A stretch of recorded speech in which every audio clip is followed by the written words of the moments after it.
Good job. Good job, le podcast pour s'épanouir au travail. Hier soir, j'ai assisté à l'avant-première du nouveau documentaire de Samuel Durand. Un film sur le management, mais surtout un film sur l'humain. Un documentaire qui pose une question simple en apparence. Pourquoi des personnes brillantes et engagées deviennent parfois de mauvais managers ? Ce qui m'a marqué, c'est que Samuel ne cherche pas à juger. Il montre, il nuance, il incarne.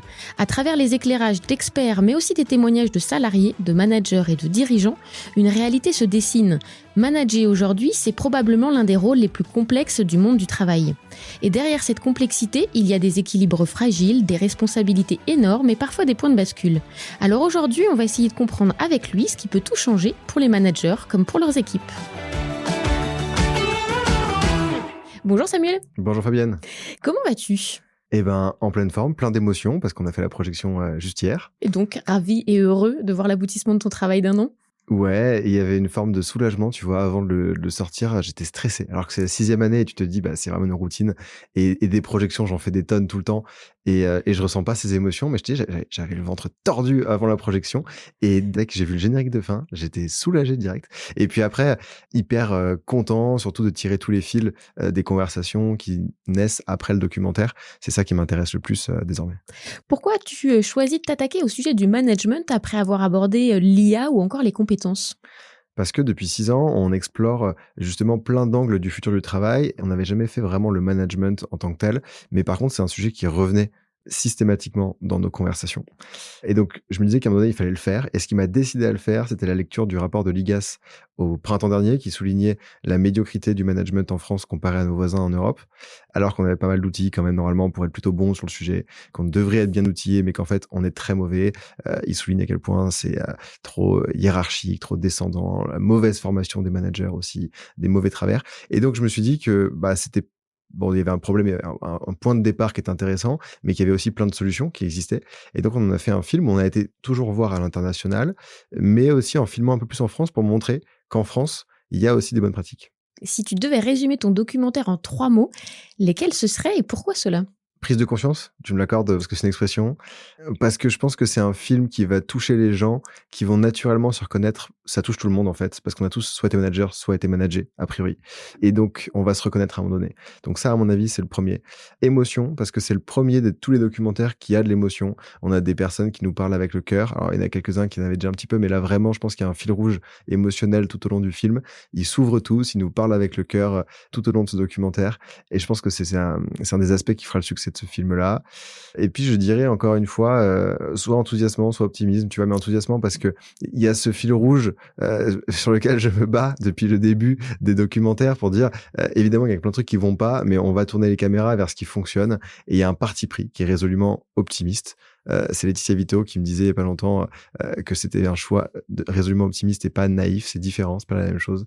C'est-à-dire, on a envie de montrer ce qui fonctionne le mieux, plutôt que de tirer sur l'ambulance.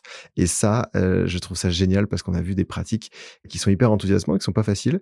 Et je disais à la fin de la projection, c'est pas de l'innovation, tu vois. Moi, dans mon lexique qui revient souvent, je parle souvent de pionniers qui mettent en place des innovations managériales et organisationnelles. Et j'ai vu des innovations par moment, mais là, dans ce film, ce qui ressort, je pense que c'est pas l'innovation, c'est des rapports d'humain à humain, c'est des rapports francs, et on en ressort normalement assez énergisé de ce film-là avec plein d'enthousiasme. Je te confirme. Alors, dans le documentaire, on comprend que manager, c'est peut-être l'un des rôles les plus difficiles aujourd'hui. Cela demande énormément d'engagement. Une intervenante parle même de don de soi. Qu'est-ce qui rend, selon toi, ce rôle si compliqué en 2026 ? En fait, en 2026, et j'espère depuis quelques années déjà, si on veut être un bon manager, il faut peut-être s'adapter à la demande d'hyper-individualisation des rapports. Donc, concrètement, ça veut dire que je veux pas que tu me parles de la même façon que tu parles à d'autres collègues, je veux pas que tu actives chez moi des leviers de motivation qui sont les mêmes que d'autres personnes, je veux qu'on, sur mesure, crée un plan de développement des compétences, tu vois. Il y a plein d'aspects qui avant étaient peut-être standardisés, qui sont devenus hyper personnalisés.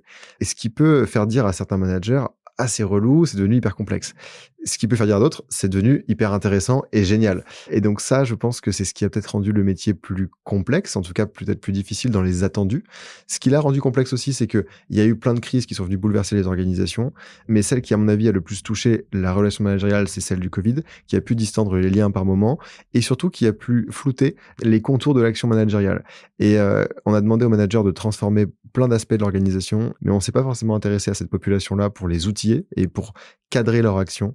Et donc, un rôle qui est de plus en plus exigeant, dans lequel on a le moins d'outils et pas forcément des lignes rouges très claires sur quel est le cadre de cette action, et des lignes rouges qui sont pas les mêmes d'ailleurs d'une boîte à une autre, et des boîtes qui se cherchent sur leur propre personnalité et donc sur les attendus managériaux, qui fait que le rôle est devenu effectivement plus difficile. Et tu rajoutes à ça le fait que on a promu des mauvaises personnes managers, parfois parce que l'organisation était faite ainsi, on n'avait pas d'autres voies pour progresser dans l'organisation, parfois par méconnaissance de soi, méconnaissance de ce qui pourrait se passer ensuite. Et donc ça donne aussi une image parfois de managers qui sont mauvais parce qu'ils sont pas là où ils devraient être, ils devraient pas être managers ces gens-là, ou en tout cas pas tout de suite, ils devraient être mieux formés. Et donc, je pense que d'autres personnes n'ont pas envie d'être manager. Et tu as un peu ce manager bashing qui va ressortir derrière avec ce cocktail un peu explosif. Donc ça, c'est le point de départ du documentaire, de dire il y a un énorme souci avec le management, effectivement, pour plein de raisons. Et heureusement, il faut qu'on trouve des solutions. Alors, parmi les solutions, la première étape qui ressort pour essayer de devenir un meilleur manager, c'est d'apprendre à se connaître. Est-ce que, selon toi, c'est un préalable indispensable ? Ouais, c'est intéressant. C'est un des trucs que j'avais pas vu venir dans ce film et qui est revenu une ou deux fois avec des intervenants. C'est notamment Pierre-Alexandre qui en parle chez Michelin. Et je pense qu'effectivement, c'est le préalable parce qu'en situation managériale, c'est un rapport d'humain à humain. Et en fait, il faut que tu saches comment tu vas réagir dans plein de situations. À quel moment est-ce que tu vas être tendu, potentiellement péter un câble, à quel moment tu vas être sur la défensive, à quel moment tu vas être plutôt très bon pour créer une conversation, pour dénouer un nœud qui peut paraître complexe mais qui en fait va se régler en juste 5 minutes de conversation. Et si tu connais pas toi-même, effectivement, c'est très compliqué de pouvoir avoir ces rapports dans lesquels tu es très lucide sur ta façon d'interagir avec les personnes. Parce qu'il y a des moments où ça ne doit pas être juste instinctif, ça doit être un peu réfléchi. Et c'est pas de la théorie, c'est la connaissance de soi. Et plus tôt tu vas te poser ces questions-là, meilleur tu seras. Et ça marche pour du management, mais je pense que ça marche pour absolument tout dans la vie, tu vois. Ça marche aussi quand tu veux élever quelqu'un, ça marche aussi quand tu veux faire un reproche à ton partenaire, à ton ami, à qui que ce soit, ou au contraire un compliment. Il y a des moments pour le faire, il y a des façons de le faire, et mieux tu te connais, mieux tu seras capable de faire passer des messages, à mon avis.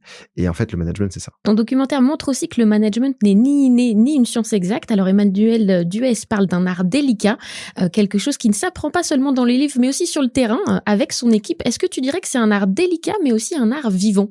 Oui, un art vivant parce que ça se fait à deux, ça se fait à plusieurs. On manage une personne, on manage une équipe aussi. Un art vivant parce que ça évolue au fur et à mesure. Le management, ce qui est malheureux, c'est qu'on sort d'école de management en pensant qu'on sait manager. Évidemment, personne ne sait manager en sortant d'école de management parce que ça s'apprend sur le terrain. Donc, le management va aussi évoluer au gré des rencontres et des expériences au cours de la vie. Un art délicat, évidemment, parce que on est dans la subtilité tout le temps. On n'a pas de choses standardisées, malheureusement. Mais c'est aussi ce qui fait la beauté de ce métier-là. Et c'est intéressant parce que du coup, Emmanuel, ce qu'elle souligne, c'est que tout le monde n'est pas fait pour être manager.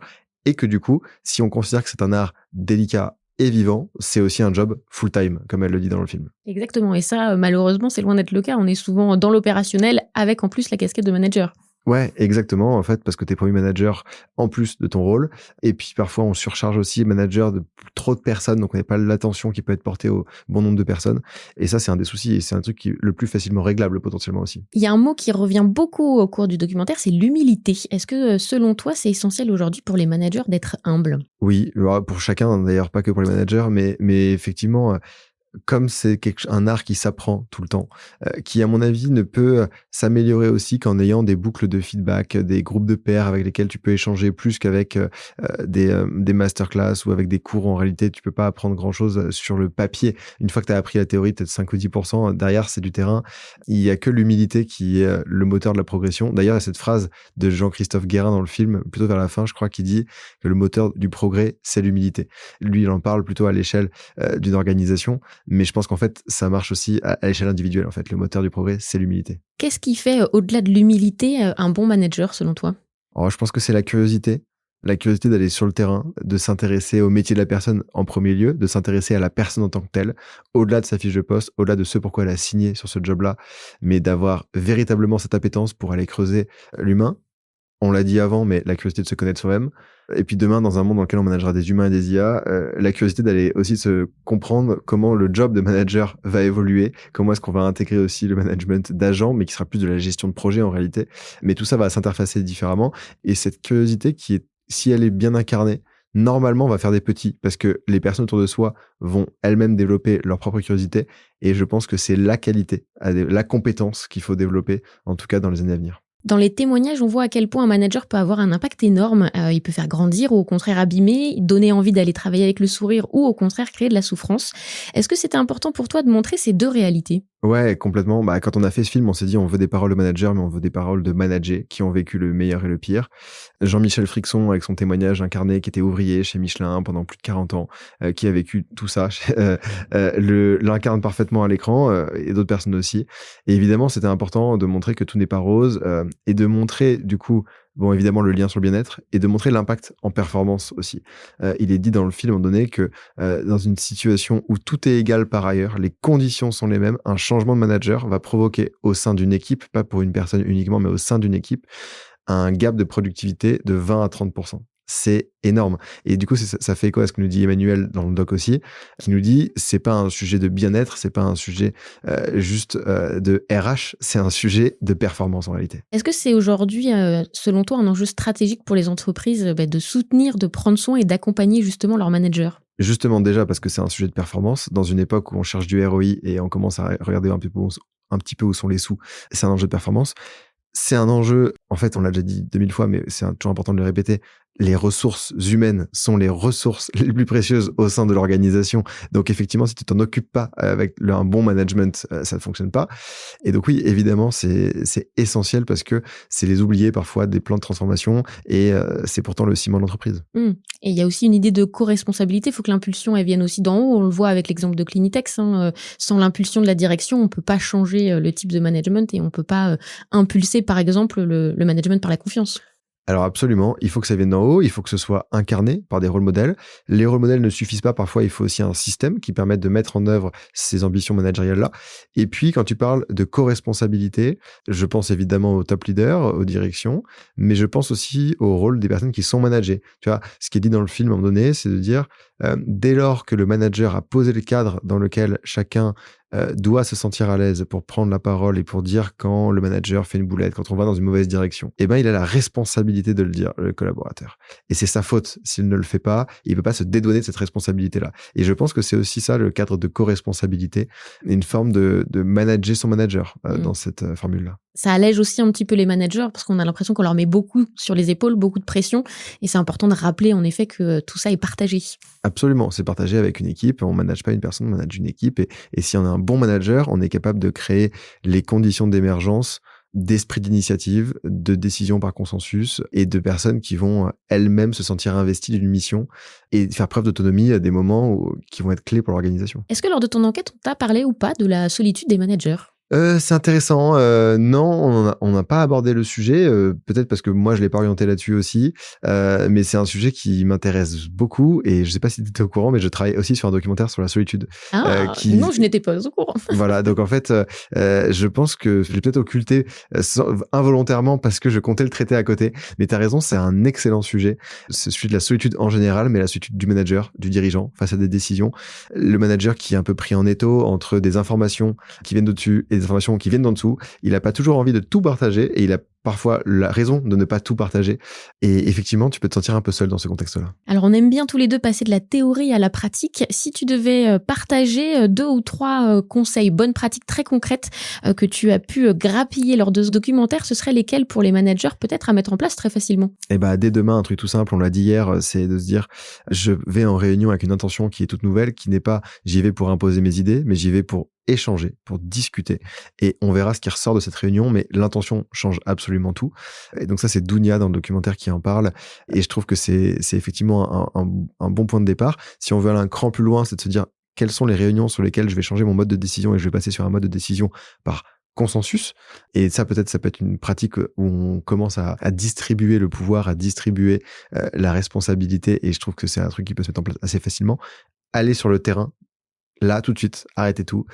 Dégagez les réunions, regardez des réunions qui servent à rien dans la semaine et les dégager et se dire que ce temps-là, on le passe pour aller rencontrer les personnes, pour passer du temps avec elles. Et puis, un petit dernier, ça serait la transparence, tu vois. C'est de dire, on est parfois, en tant que manager, sollicité de toutes parts avec beaucoup de choses à faire et on se dit qu'on va pas prendre le temps forcément d'expliquer aux équipes ce qui doit être fait, ce qui va être fait, quelle est la suite. Et je pense que ça, c'est un travers qui coûte cher parce que ça coûterait pas très cher, au contraire, de faire beaucoup de transparence en juste donnant l'information sur pourquoi on fait ce projet-là, pourquoi c'est important de le faire de cette façon-là, quelle reconnaissance il va y avoir de la part des clients, de la part d'autres personnes au sein de l'organisation, si jamais c'est bien effectué. Et ça, c'est le genre de choses qui, à mon avis, vraiment ne coûtent rien et peuvent être mises en place très facilement et qui sont sous-estimées. Dans Good Job, je demande à ChatGPT de poser une question à mon invité, donc voici sa question pour toi. Est-ce que les attentes des nouvelles générations rendent le rôle de manager encore plus difficile aujourd'hui ? Est-ce que ça pèse ou pas ? Je pense que ça revient à notre point de départ de la discussion, qui était de dire que le rôle est devenu plus complexe. Je pense pas que ce soit une question de génération. Je pense que ce rôle est plus complexe parce qu'il y a une demande de la part de toutes les classes d'âge d'une hyper-individualisation. La plus jeune génération a peut-être un effet loupe sur ce phénomène-là, parce qu'il le revendique de façon un peu plus brillante. Mais pour moi, c'est pas une question de génération. C'est plus Et général. tu pourras demander à Claude pour les prochaines. À mon avis, tu auras des questions encore plus précises. Promis. Pour conclure, si on devait garder une seule chose de ton documentaire, qu'est-ce que tu aimerais qu'on en garde ? Je pense qu'il faut garder l'envie de bien faire, à mon avis. Si tu ressors du film après avoir vu ça avec tes managers, normalement, t'en ressors avec l'envie d'aller passer du temps avec tes équipes et de fine-tuner, d'améliorer la relation que tu as avec eux et d'essayer d'être un meilleur manager dans des détails auxquels tu pensais pas nécessairement, mais qui en fait vont faire toute la différence. Parce que je fais le pari que tous ceux qui nous écoutent sont, ou en tout cas ont l'ambition d'être de très bons managers, ont l'ambition de faire du mieux qu'ils peuvent. Ils font d'ailleurs certainement du mieux qu'ils peuvent, mais parfois, par mégarde, ils ne font pas ce qu'il faudrait faire. Et je pense que le documentaire va aider à corriger comme ça quelques petits tirs. Merci Samuel. Merci Fabienne. Je rappelle ton documentaire Management Work It Out et tu pars en tournée dans toute la France et le documentaire est aussi dispo en ligne. À bientôt. Ça. Merci beaucoup. Good job. Good Job, le podcast pour s'épanouir au travail.